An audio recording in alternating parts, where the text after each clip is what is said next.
কালোজিরা ভর্তা আমরা অনেকেই অনেক পছন্দ করি। এর মধ্যে রয়েছে অনেক ঔষধি গুণ। তো আমরা কিভাবে এই ভর্তা তৈরি করে অনেক দিন সংরক্ষণ করতে পারবো সেই পদ্ধতিটি আজকে আমি আপনাদের সাথে শেয়ার করছি। তো চলুন ভর্তাটা তৈরি করে ফেলি। প্রথমে একটা প্যানে আমি কিছু শুকনো মরিচ টেলে নিব।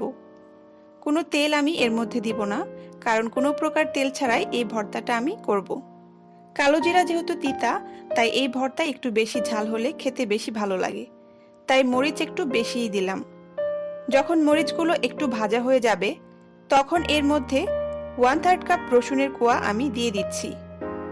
রসুনের পরিমাণটা একটু বেশি দিলাম, এতে করে ভর্তাটা টেস্টি হবে বেশি। এখন মরিচ আর রসুন একদম মচমচে করে ভেজে নিব, যেন গ্রাইন্ড করতে সুবিধা হয়। একটু সময় নিয়েই কিন্তু ভাজতে হবে, তাড়াহুড়া করলে পুড়ে যাবে কিন্তু মচমচে হবে না। এগুলো মচমচে হয়ে গেছে, এখন নামিয়ে এই প্যানেই আমি দিয়ে দিচ্ছি কালোজিরা। আর কালোজিরাটাও মিডিয়াম আঁচে সময় নিয়ে ভাজতে হবে। কালোজিরার রং যেহেতু কালো, তাই বুঝতে একটু সমস্যা হতে পারে যে ভাজা হলো কিনা। তো বোঝার জন্য একটা সহজ উপায় আমি বলে দিচ্ছি। যখন কালোজিরা ভাজা হবে তখন ভাজার একটা সুন্দর গন্ধ বের হবে, আর একটু কালোজিরা মুখে নিয়ে চিবিয়ে দেখবেন যে গুঁড়ো হচ্ছে কিনা। আর কালোজিরা কিন্তু ভাজার সময় অনবরত নাড়তে হবে, তা না হলে পুড়ে যাবে আর বেশি তিতা লাগবে।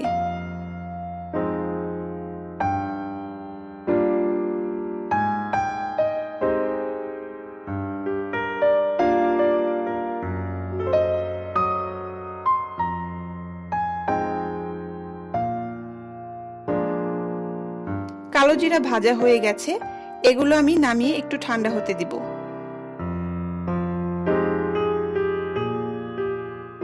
এবার গ্রাইন্ডারের জারে প্রথমে মরিচ ও রসুন গ্রাইন্ড করে নিচ্ছি। যাদের গ্রাইন্ডার নেই তারা শিলপাটায় ভর্তাটা বানাতে পারবেন।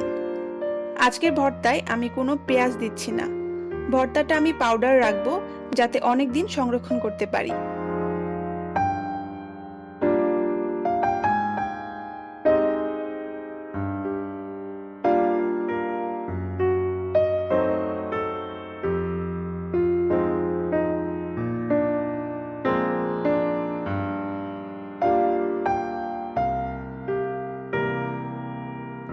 মরিচগুলো অনেক সুন্দর মিহি হয়ে গেছে। এবার এর মধ্যে রসুন দিয়ে গ্রাইন্ড করে নিব, সাথে লবণ দিয়ে দিচ্ছি স্বাদ মতো, আর লবণটাকেও আমি ভেজে নিয়েছি।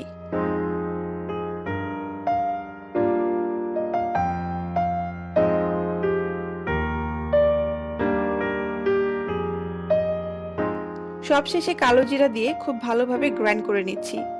আর কালোজিরা কিন্তু হালকা ঠান্ডা হলে তারপর গ্রাইন্ডারে দিবেন, তা না হলে পুরোপুরি মিহি হবে না।